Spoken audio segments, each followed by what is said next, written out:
Hey everybody, welcome back to the channel. My name is Cher, and today we are reviewing the album Abbey Road by the Beatles.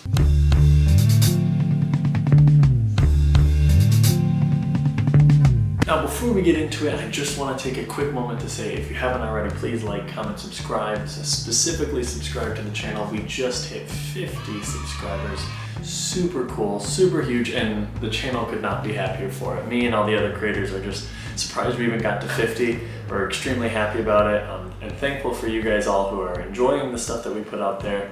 But we want to keep growing. If there's a way to get to 75, that is the next milestone we have. So please share the channel with people, or like I said, if you haven't subscribed already, please do so. But enough about that, don't need to plug the channel or anything. As always, the record is scored in 3 categories: the context of the album and the creation behind it, the songs on the album itself, and finally the album cover. All 3 of which are combined into one final score for the album. Jumping right into the context, the White Album created a lot of tension for the Beatles, and they were already talking about, would this be the end? Is the band officially breaking up? They didn't really want to go out that way. Kind of Paul and producer George Martin kind of wrangled the team for one more album, and what we first got was the Get Back sessions. Now I'm not going to spend too much time on them. Just a quick bit here because we're going to learn more about that in another video. But the Get Back sessions were basically that they wanted to make another Beatles movie, this time a documentary of the creation of an album. However, these sessions were highly unsuccessful. The band couldn't agree on anything, not a lot of songs were created, just bits and pieces of songs. George even ended up leaving the band for a short amount of time. I think I'll be leaving the band now. When? Now. And it didn't really go anywhere. I will say there was one small highlight with the Get Back sessions, and that was that they did their final concert ever as a band. That was the last time you'd really see all 4 of them live together playing music, and it was on top of Abbey Road Studios. Well, I don't want to go. On the roof. It's a very famous concert now. Ringo had to go film a movie, so while they were doing that, they kind of took a break. They said, okay, if we're going to do one final album, let's all get on the same page and do this the right way. For George Martin, that said that he's going to be the producer for the album. No more of the Beatles trying to control their own work like we saw on the White Album, because it could end the band. And so it happened. The final studio album started work in the spring of 1969, went throughout all of the summer, kind of wrapped up in the August of 1969.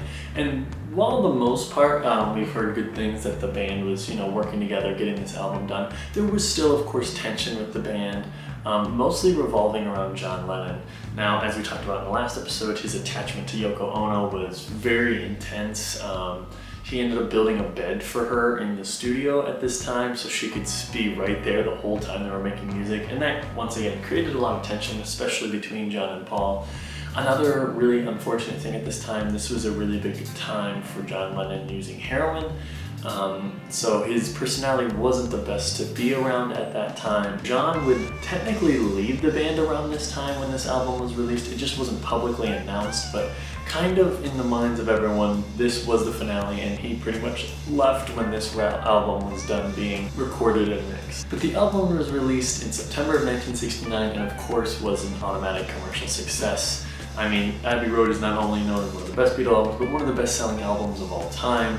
With all that in play, context once again is a 5 out of 5, a epic finale to kind of finish this band.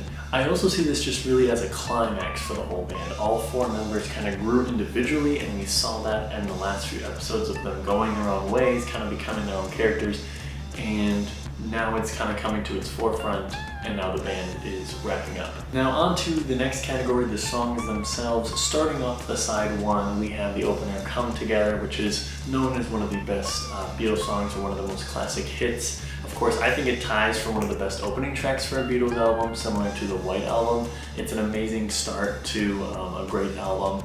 Following up that is Something. To me, it's one of George Harrison's best songs, probably in his entire career. It's one of the most beautiful songs I've ever heard. Frank Sinatra even said it was the greatest love song ever written.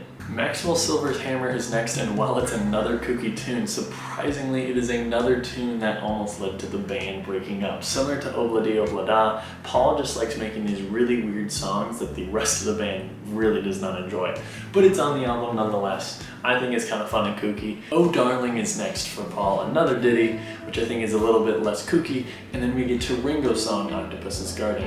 Now I would say this is Ringo's best written song in his career. Definitely one of the best sounding, and he goes all out, and I would have to say it's his best performance with the band so far. So we're seeing a lot of the band at its peak on this first side.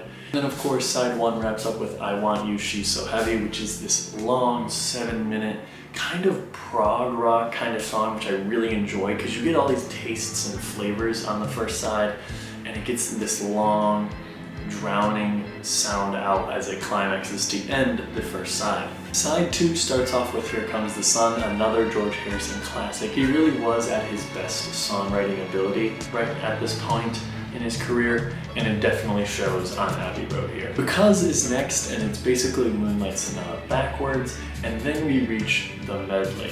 Now the medley is basically 8 songs that kind of weave and loop without each other, that the band kind of wanted to create the entire second side of the album into, but they got a majority of it, and it's a very interesting chunk of music that people say you kind of really have to listen to the whole thing.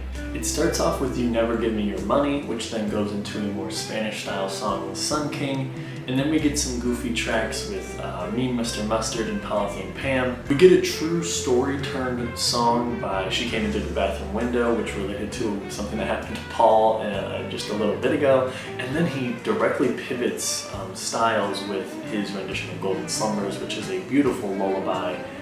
And then we get to this British chorus that kind of is this huge chant with Carry That Weight, and then of course we reach the end. This was the band's final track that they wanted to release, and it's called The End most fittingly because it is a curtain closer of a song.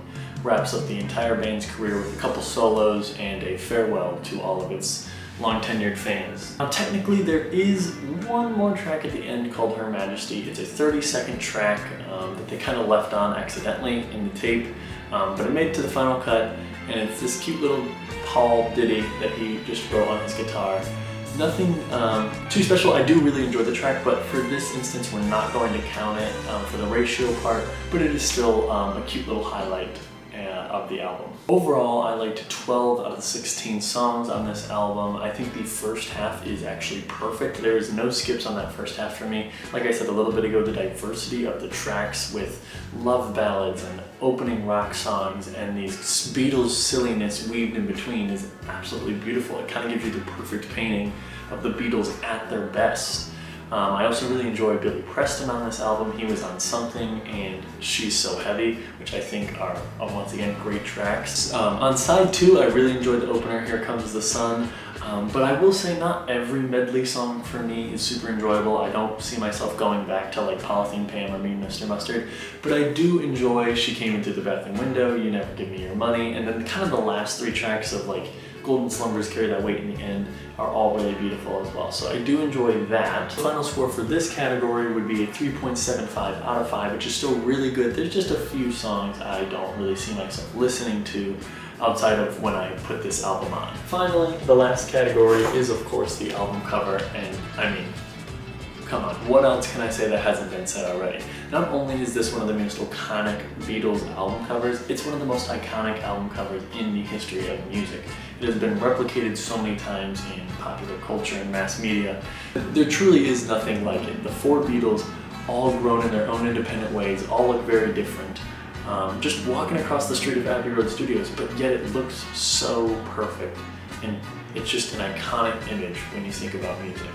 So most easily a 5 out of 5. I don't really think I have to defend that score whatsoever. Adding up all the scores, that gives the Beatles' Abbey Road a final score of a 13.75 out of 15, which not only makes it the highest rated Beatles album we've looked at, but the highest rated album so far in this series. So we have a new top score winner here with this album. I 100% expected this. This album is one of my favorite albums of all time. It's meant a lot to me for many, many years. I always enjoy going back and listening to it. It's just a great album, not only for Beatles music, but I think anyone wanting to get more into just music in general, this is an amazing album to do that with. Tune in next episode where we look at the next album by, well, the Beatles, Let It Be. You thought it was the epic finale. Sadly, there's one more Beatles album that was made, and I think it's going to be pretty interesting to see where this lines up with all the other music, because the story behind this is a little bit different. But tune into that episode, and of course, like I said, like, comment, subscribe to the channel. We really appreciate it, and we love all the stuff we get to do and just have fun on here and show us a little bit of our special interests. But much love to Kai, Liana, Jackie, Claire on this channel. We really enjoy making stuff for you, and I hope to see you around.